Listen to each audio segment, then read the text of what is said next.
Assalamualaikum warahmatullahi ta'ala wabarakatuh. Sebelum kita lanjut pengajian, mari kita berhadiah Al-Fatihah buat junjungan alam Nabi besar Muhammad sallallahu alaihi wasallam dan kepada para khulafaur rasyidin beliau, para sahabat beliau, ahlul bait beliau.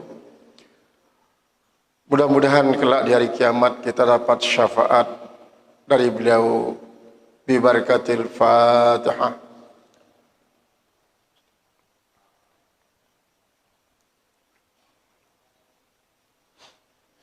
Yang kedua, kita berhadiah falal Fatihah buat para ulama, para aulia, para mufassirin, muhaddithin, al-usulin, as-sufin, al-haqiqin fid din, para fuqaha'il faqihin wal a'immatil arba'atil mujtahidin fid din, semua para tuan guru kita, para asatiz kita, para guru-guru kita yang telah mendahului berpulang ke rahmatullah.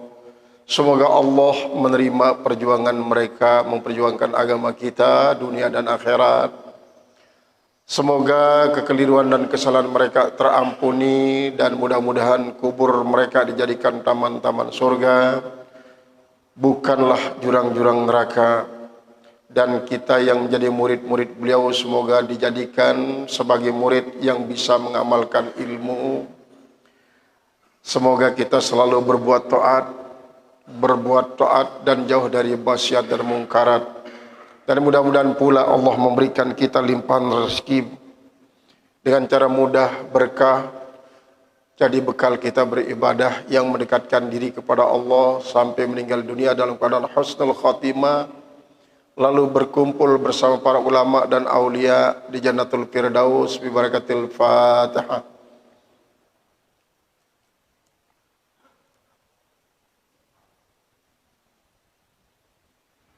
Terakhir buat kedua orang tua kita, ayah dan ibu kita, kakek dan nenek kita, usul kita, puruk-puruk kita, para saudara kita, paman dan bibi. Mudah-mudahan mereka diberikan kenyamanan dan keamanan dari azab kubur sebagaimana amannya di bulan Ramadan ini berlanjut sampai masuk surga bersama kita semua nanti. Begitu juga kita berharap pada Allah semua keluarga kita yang sedang sakit, semoga disembuhkan penyakitnya oleh Allah, digantikan penyakitnya dengan kesehatan yang sempurna, lalu kesehatannya diisi dengan perbuatan-perbuatan bagus yang diridai oleh Allah. Yang kesulitan kita mohonkan supaya mendapatkan kemudahan, yang sengsara diberikan kebahagiaan, yang musafir untuk mencari rezeki, untuk mencari ilmu, untuk bersilaturahim, yang pulang mudik, yang kemungkinan di Indonesia tidak ada saat sekarang ini tapi di tempat lain. Mereka bersilaturahmi dalam perjalanan baik dengan pesawat, kapal, laut ataupun kereta api dan lain sebagainya supaya sampai tujuan. Yang mencari rezeki supaya diberikan rezeki berlimpah dan barakah dengan cara mudah. Yang mencari ilmu dapat diberikan ilmu yang bermanfaat dunia dan akhirat, lalu kembali kampung halaman menjadi imam dalam perekonomian dan menjadi imam dalam ilmu pengetahuan bi barakatil Fatihah.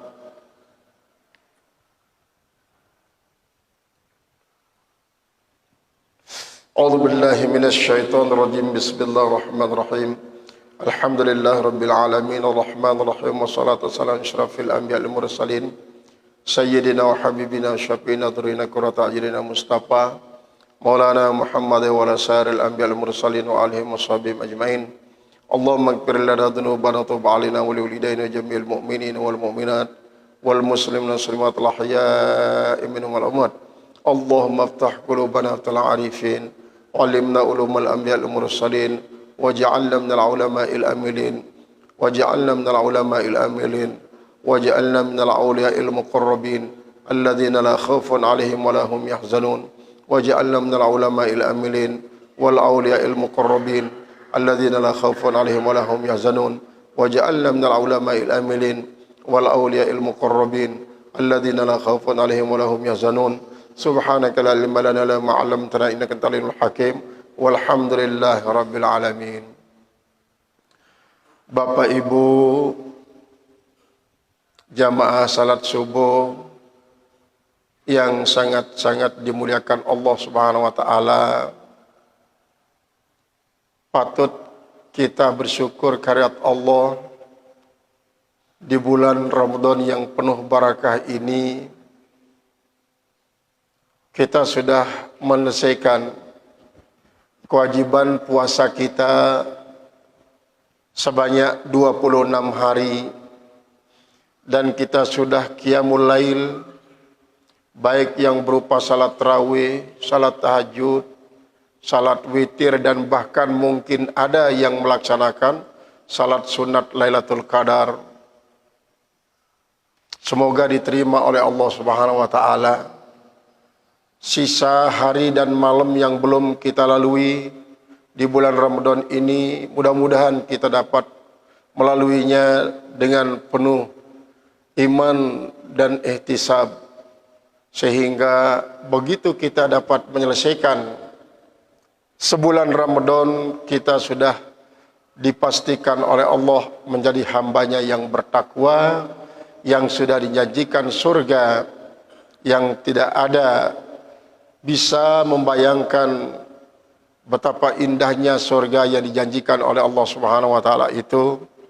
Tempat kita untuk bermuajahah dengan Allah di dalam surga. Kemungkinan di bumi ini Allah belum sempat tajalli di dalam hati kita, karena makom kita mungkin masih pada posisi makom muridin atau makom zahidin, atau mungkin sudah sampai kepada makom arifin, di mana Allah tajalli setiap kali hamba Allah yang arifin tidak pernah lupa kepada Allah. Para arifin berkomunikasi dengan cara yang sudah ditentukan oleh Allah, sehingga komunikasinya itu bukan saja di dalam solat, tetapi juga di luar solat. Itu sebabnya seorang waliullah ketika ditanya, seandainya saya ini dipilihi solat 2 rakaat dengan khusyuk, tadarruk, huduk, lalu surga, niscaya saya akan pilih salat 2 rakaat khusyuk, huduk dan tadarruk itu, karena menurut beliau kalau masuk surga itu adalah dengan sebab saya, sedangkan kalau salat 2 rakaat dengan huduk, khusyuk dan tadarruk itulah dengan sebab Allah. Itu sebabnya apapun ibadah kita lakukan, baik solat, puasa, berzakat, haji, umrah, ataupun ibadat-ibadat sunnah yang dianugerahkan oleh Allah Subhanahu wa taala, ada yang sampai kepada makom lillah, ada yang sampai kepada makom fillah, ada yang sampai pada makom billah. Para ahli tasawuf memang mengatakan bahwa al-ibadatu lillah li ajli thawab, wal ibadatu fillah li ajli al-qurab, wal ibadatu billah li ajli al-hub. Beribadah lillah karena Allah untuk mendapatkan pahala. Ibadah fillah adalah untuk mendekatkan kedekatan kepada Allah. Kurba, dekat. Sedangkan ibadat billah untuk mendapatkan hub, cinta Allah. Cinta itu secara garis besarnya dibagi menjadi 4, yaitu cinta muridin diwujudkan dalam bentuk selalu berbuat taat kepada Allah. Apapun yang diwajibkan dia laksanakan, yang disunatkan pun tidak pernah dilupakan. Sedangkan cinta kaum zahidin terwujud dalam bentuk banyak berdoa. Artinya apa? Di samping beliau itu beribadat dengan cara tuntas, yang wajib, yang sunat, berdoa sangat-sangat banyak. Munajatnya itu orang kaum zahidin sangat luar biasa. Dan dalam munajatnya itu lebih fokus dia kepada hal yang bersifat ukhrawi. Kalaupun ada muncul dari murid mereka duniawi, itu adalah untuk dijadikan sebagai mazra'atul akhirah, yang dijadikan sebagai sarana untuk mendapatkan kemuliaan di akhirat nanti. Sedangkan cintanya kaum arifin diwujudkan dengan banyak memuji, memuji dan memuji, memuji, memuji. Sehingga walaupun kadang-kadang pujiannya itu dalam bentuk doa, tapi doa itu pun sesungguhnya adalah merupakan suatu pujian. Ketika orang berdoa, dia tawaduk kepada Allah. Ketika dia tawaduk, maka lisanul halnya mengatakan dia memuji betapa agungnya Allah, betapa luhurnya Allah, betapa mulianya Allah, betapa dermawannya Allah, betapa sempurnanya Allah. Pokoknya semua sifat-sifat terpuji itu sesungguhnya muncul di balik ketawaduan seorang hamba ketika dia berdoa. Sehingga kaum arifin itu kalau dia berdoa tidak mesti harus diberikan apa yang didoakan itu di dunia. Karena prinsip daripada doa kadang-kadang tidak mesti diberikan kita di dunia oleh Allah. Kita minta misalnya sesuatu, tetapi sesuatu yang lain diberikan oleh Allah. Ketika diberikan sesuatu yang lain, maka sesungguhnya Allah mengatakan, seharusnya ini yang kau minta. Yang saya berikan ini yang kau minta. Bukan yang tidak saya berikan itu. Tetapi karena kau sudah memunculkan permohonanmu, yang tidak saya berikan kali ini, saya simpankan buat kamu di akhirat nanti. Cukup apa yang saya berikan kau hari ini adalah menjadi sarana untuk mencari akhirat yang lebih bagus, berjuta-juta kali lipat dibanding dengan dunia. Wa ammal akhiratu khairul laka minal ula. Adapun akhirat itu jauh lebih bagus buat engkau ya kekasihku dibanding daripada ula, katanya, daripada dunia. Tetapi tetap dunia merupakan sarana, sehingga para zahidin tidak menyampingkan dunia, tetapi dijadikan dunia ini mazra'atul akhirah. Memang di satu sisi dunia mataul gurur. Dunia ini merupakan suatu alat untuk menguji. Kadang-kadang orang tertipu. Kemudian ad-dunya mazra'atul akhirah. Dunia sebagai tempat kita bercocok tanam untuk kita panen nanti di akhirat. Nah, kemudian yang keempat adalah cinta Allah. Cinta Allah ini terwujud dalam bentuk 2 macam secara garis besarnya. Yang pertama, cinta Allah itu terwujud dalam bentuk sesuatu yang membuat kita menjadi bahagia dan senang. Yang kedua, cinta Allah Ta'ala itu terwujud dalam bentuk sesuatu yang menyakitkan dan menyengsarakan. Dua-duanya adalah tanda cinta Allah. Oleh sebab itu, ketika ketika tanda cinta itu datang berupa sesuatu yang membahagiakan kita, kita wajib sikapi dengan penuh syukur. Kalau ujian Allah, tanda cinta Allah Ta'ala ini berbentuk suatu kesulitan, suatu kesengsaraan, wajib kita sikapi dengan penuh kesabaran. Syukur atas nikmat, atas kebahagiaan, Ada orang yang bersyukur terhadap nikmat itu sendiri, tetapi dia tidak ingat kepada siapa yang memberikan nikmat. Dia tidak ingat Allah yang memberikan dia nikmat. Akhirnya dia tidak syukur. Yang kedua, ada orang yang diberikan nikmat, dia nikmati nikmat itu, lalu dia syukuri.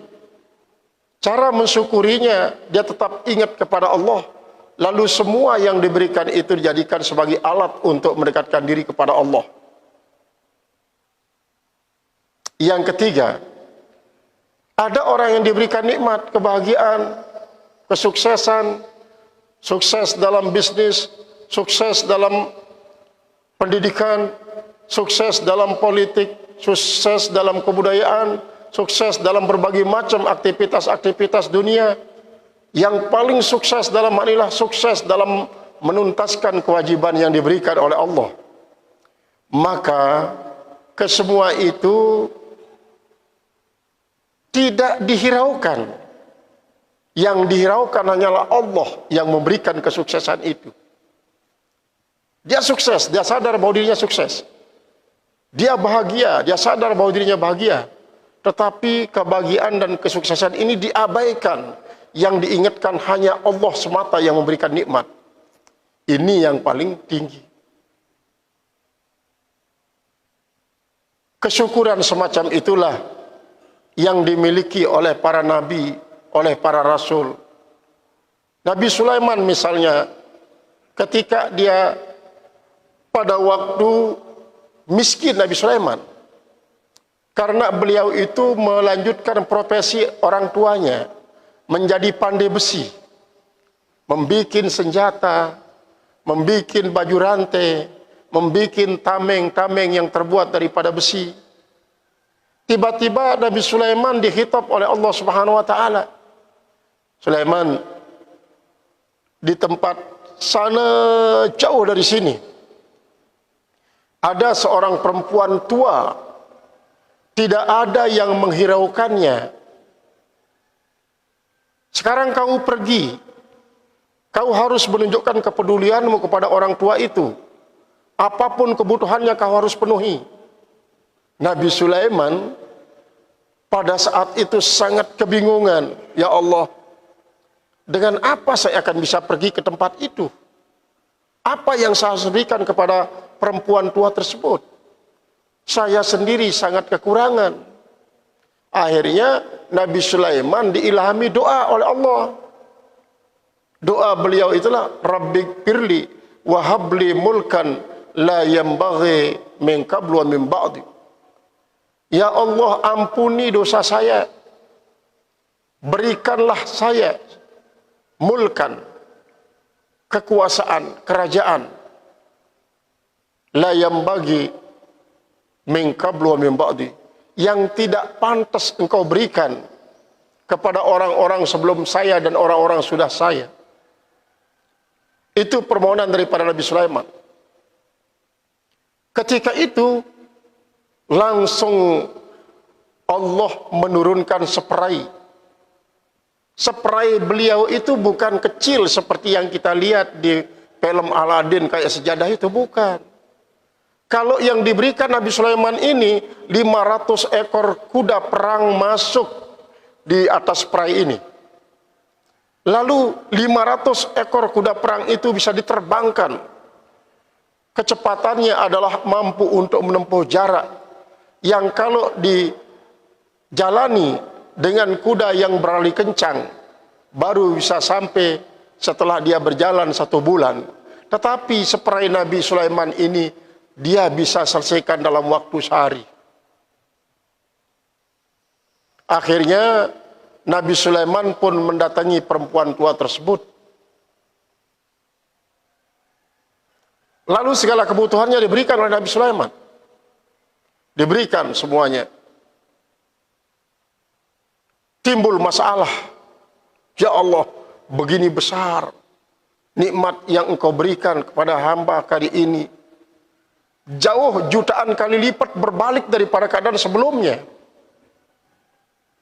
Maka Nabi Sulaiman pun diilhami untuk berdoa dengan Rabbi auzi'ni an nashkura ni'mataka allati an'amta alayya wa ala walidayya an a'mala shalihan tardahu wa adkhilni bi rahmatika fi ibadika shalihin.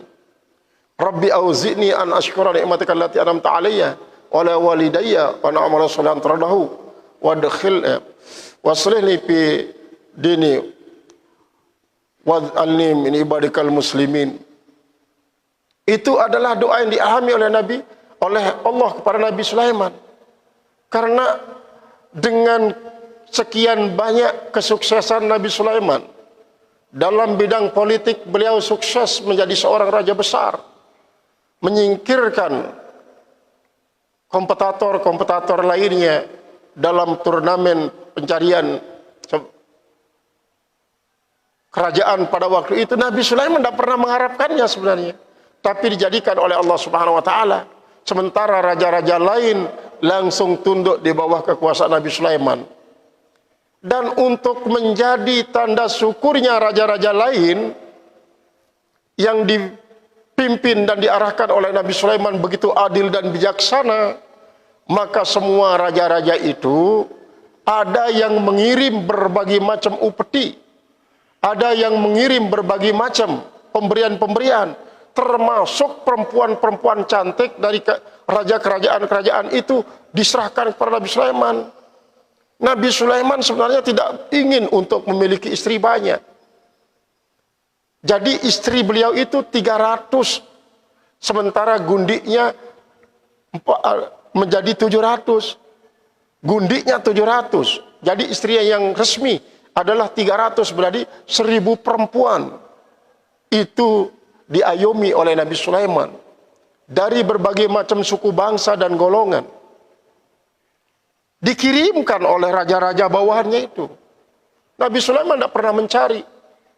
Kalaupun pada satu ketika, pada saat Nabi Sulaiman akan membangun masjid Baitul Maqdis, Masjid Al-Aqsa yang sekarang menjadi sengketa antara Israel dengan Palestina, yang kemarin ini umat Islam yang sedang melaksanakan salat tarawih dibombardir oleh polisi-polisi Israel.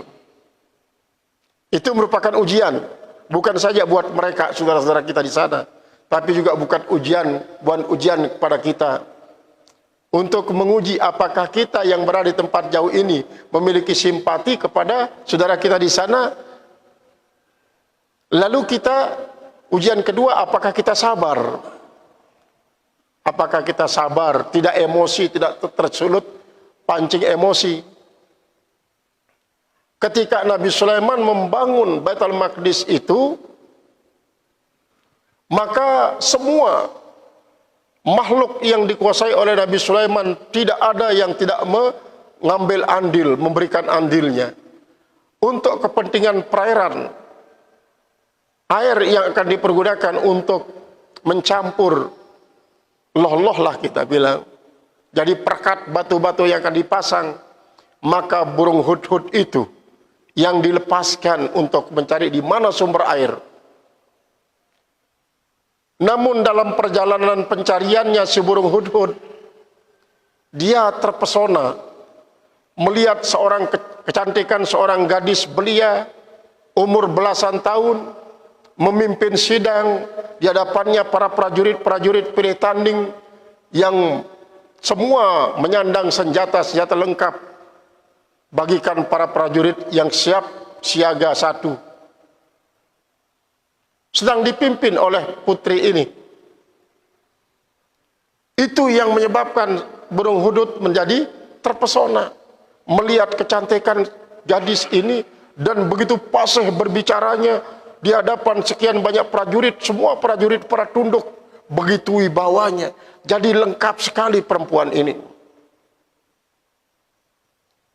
Ketika Nabi Sulaiman penasaran menunggu kedatangan daripada burung hudhud untuk mendapatkan laporan di mana sumber mata air yang akan dijadikan sebagai perairan, Nabi Sulaiman pun mengancam, kenapa kok sampai sekarang si hudhud belum ada yang tiba?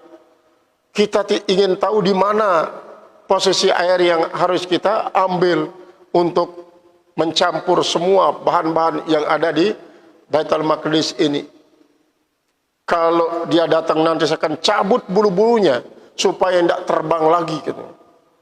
Kenapa kok sampai sekarang dia belum datang? Tidak lama kemudian datanglah Hudhud ini,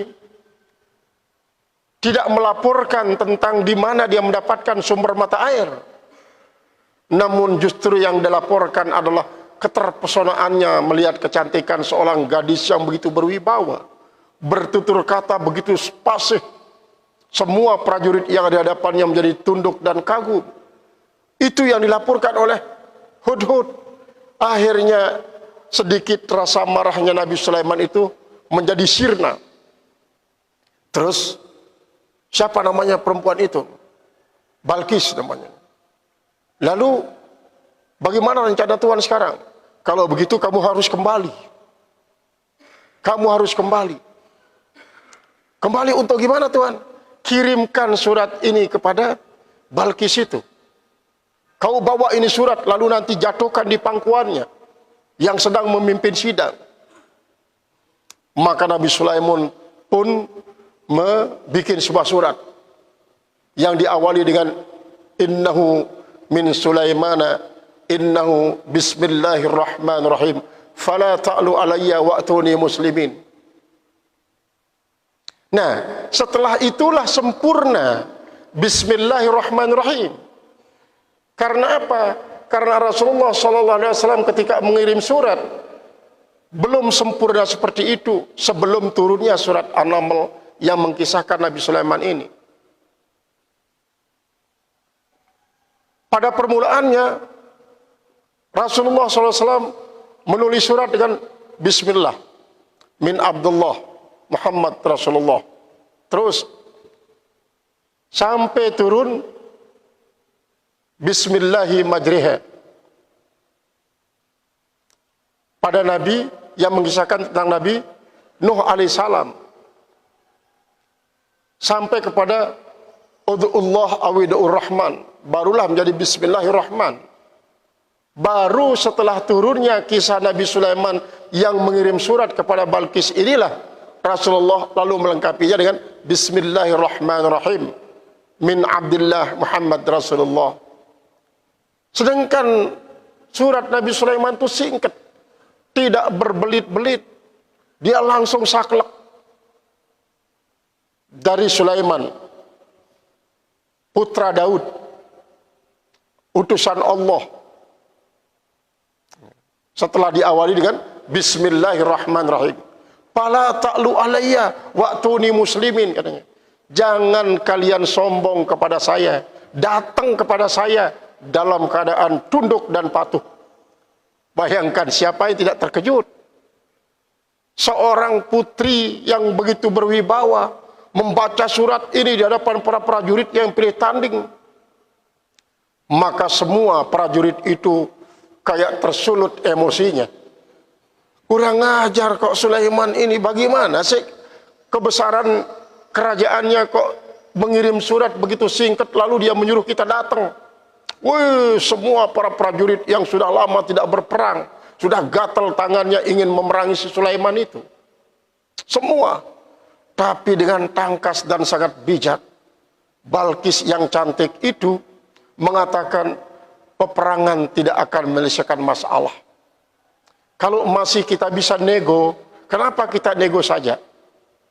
Banyak cara kita untuk menyelesaikan masalah. Bukan dengan peperangan. Tapi para prajurit yang sudah lama tidak berperang itu gatal tangannya, ingin menggunakan senjata yang tidak pernah digunakan untuk memerangi Sulaiman yang dikatakan lancang oleh para prajurit tersebut. Tapi Balkis tetap saja mengatakan peperangan tidak menyelesaikan masalah. Terus bagaimana sekarang? Begini saja, kita uji Sulaiman itu dengan mengirim pemberian yang beraneka warna daripada inten berlian, emas-emasan, semua kekayaan kita kirimkan dia. Kalau memang dia raja besar, pasti dia akan tolak hadiah ini. Tapi kalau dia raja kecil, ece-ece, wah, pasti dia terima. Semua direkam oleh Hudhud, rencana Balkis ini. Akhirnya secepatnya Hudhud melaporkan rekamannya selama dia berada di istana Ratu Balkis. Lalu Nabi Sulaiman bersiap-siap, ayo saya terima sudah laporanmu. Berarti ketika nanti utusan itu datang, satupun di antara kita tidak ada yang boleh menerima hadiah tersebut. Kita harus tolak dia, kita harus kembalikan. Maka persiapan pun dimatangkan oleh Balkis dan prajuritnya. Berapa ratus ekor unta yang dikirim dari Yaman ke Mesir, berjalan kaki. Satu ekor unta itu 350 kilogram muatannya. Itu semua berisi inten berlian, emas.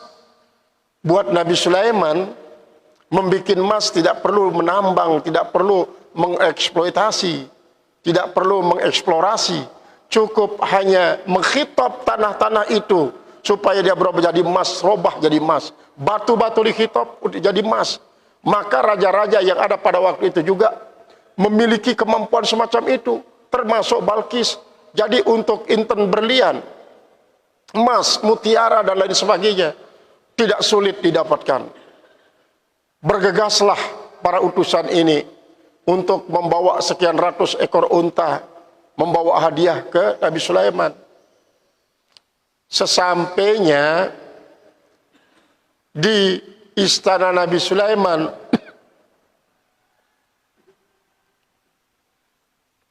menyerahkan hadiah-hadiah ini, Nabi Sulaiman mengatakan, "Wa ma atani Allahu khairun mimma ataitumuni." Apa yang diberikan oleh Allah kepada saya jauh lebih bagus daripada apa yang kalian datangkan buat saya. Secara zahir mungkin di istana Nabi Sulaiman tidak ada seperti itu. Tetapi yang dimaksudkan dalam hal ini adalah Nabi Sulaiman iman. Iman yang diberikan oleh Allah, kenabian yang diberikan oleh Allah, keislaman yang diberikan oleh Allah kepada Nabi Sulaiman jauh lebih hebat harganya dibanding dengan semua yang dibawa oleh Ratu Balkis untuk menggoda Nabi Sulaiman. Akhirnya dikembalikan semuanya. Sesampainya di Yaman, barang-barang yang dikembalikan ini begitu terkejutnya Zulaikha, itu Balkis. Sangat terkejut. Hanya kali ini dalam sepanjang sejarah raja-raja diberikan upeti, berikan hadiah sebesar itu, kok ditolak?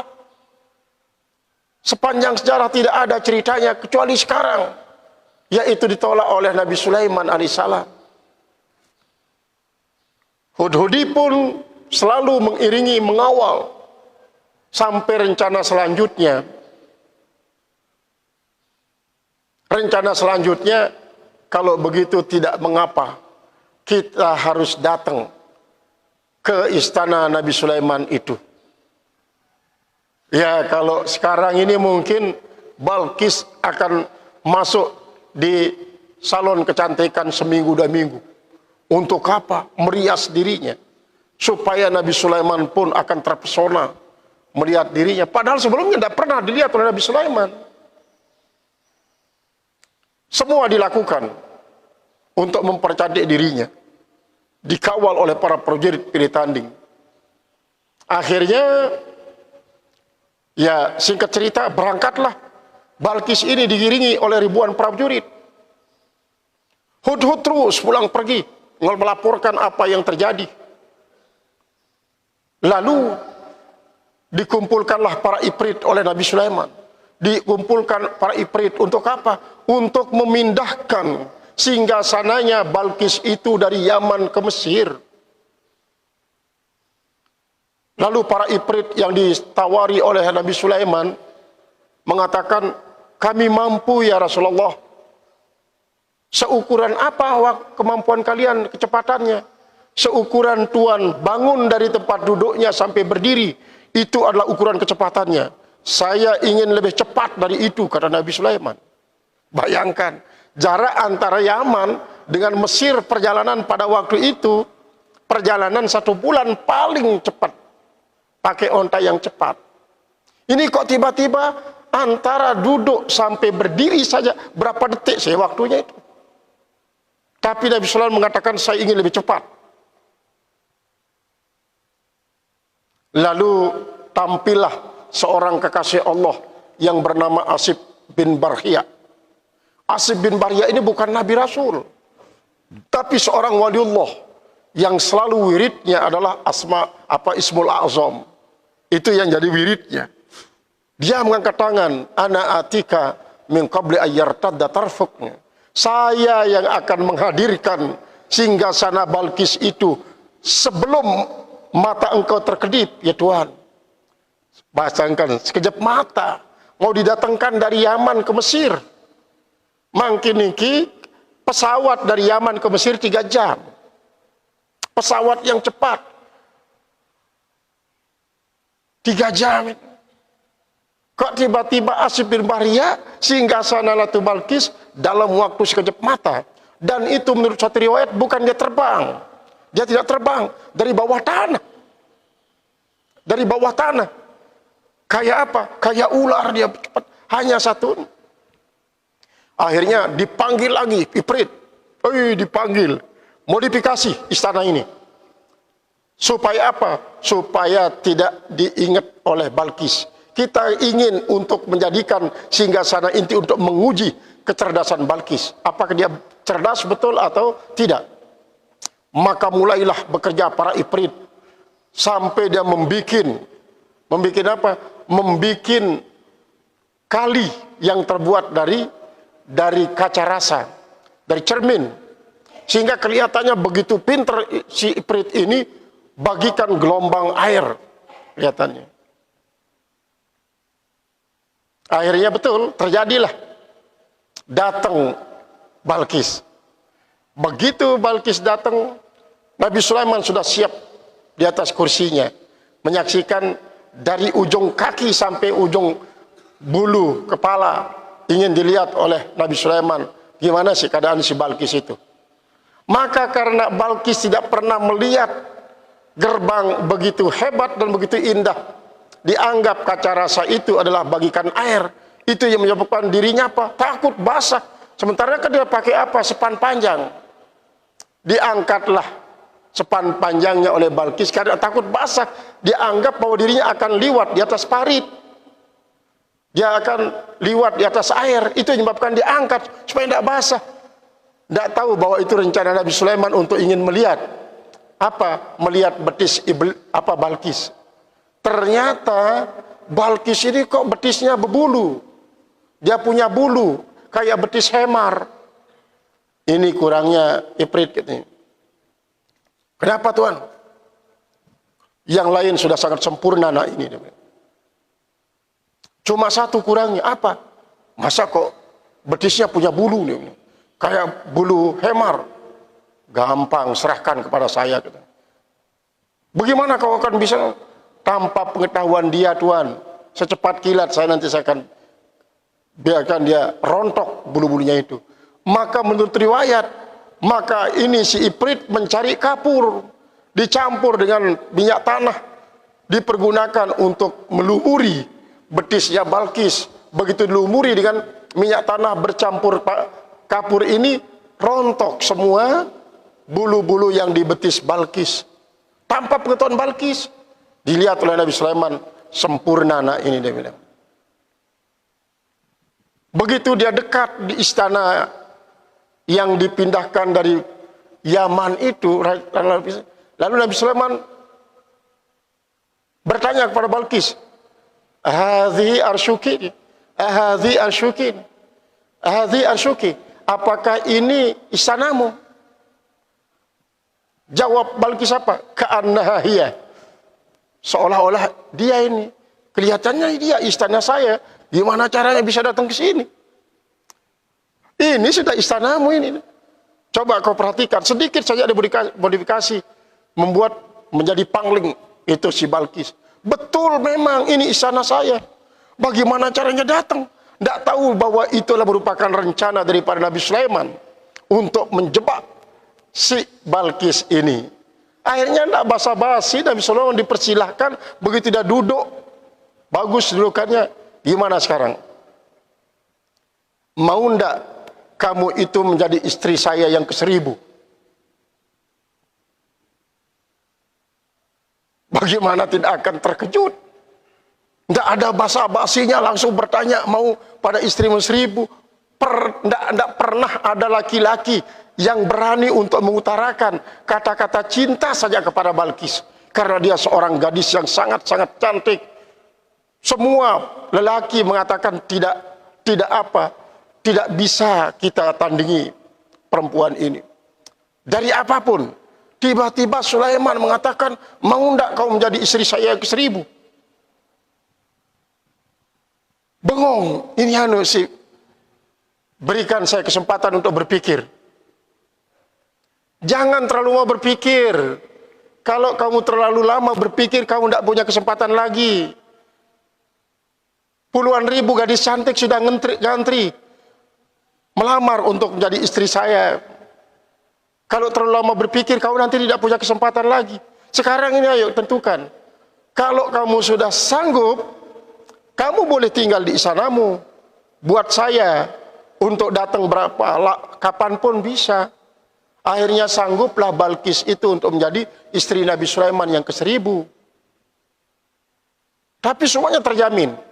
Inilah yang menyebabkan sekarang Tarim, kemudian banyak tempat di Balkis, di Yaman itu menjadi penuh barakah dengan berkat Nabi Sulaiman bikin istana di sana. Maka Nabi Sulaiman terus tidak putus-putus diberikan kebahagiaan oleh Allah Subhanahu wa taala. Selalu mengatakan hadza min fadli rabbi liyabluwani ashkuru am akfuru. Ini adalah merupakan kelebihan dari Allah untuk menguji saya apakah saya akan bersyukur atau menjadi kufur. Itu kata Nabi Sulaiman. Nah, ini adalah merupakan ujian daripada Allah, tanda cinta Allah kepada Nabi Sulaiman sebagai wakil daripada seluruh manusia untuk menerima begitu besar tanda cinta Allah yang berupa kebahagiaan. Akhirnya apa? Nabi Sulaiman ternyata masuk dia dalam kategori orang yang diberikan nikmat, tetapi dengan nikmat itu tidak pernah lupa kepada Allah. Justru semua ini tidak diperhatikan oleh Nabi Sulaiman, yang diperhatikan Allah saja. Sedangkan untuk menghidupi istrinya yang begitu banyak, bukan dari uang negara, bukan dari uang kerajaan, tapi adalah dari uang hasil jerih payahnya menjadi tukang besi. Semua istrinya itu dibagi-bagikan, kamu ini yang kuasai, kamu ini. Jadi semua perindustrian pembesian Nabi Sulaiman itu diserahkan kepada istri-istrinya sekian. Jangan sekali-kali kau mengambil sangu daripada uang kerajaan, tapi kau harus ngambil sangu daripada jerih payah kalian sendiri. Itu kata Nabi Sulaiman alaihissalam. Pokoknya semua ini adalah menjadi ujian dari Allah untuk menguji kita apakah kita akan bersyukur atau kita kufur. Nah, kemudian tanda cinta Allah yang kedua adalah dalam bentuk kesengsaraan. Terwakililah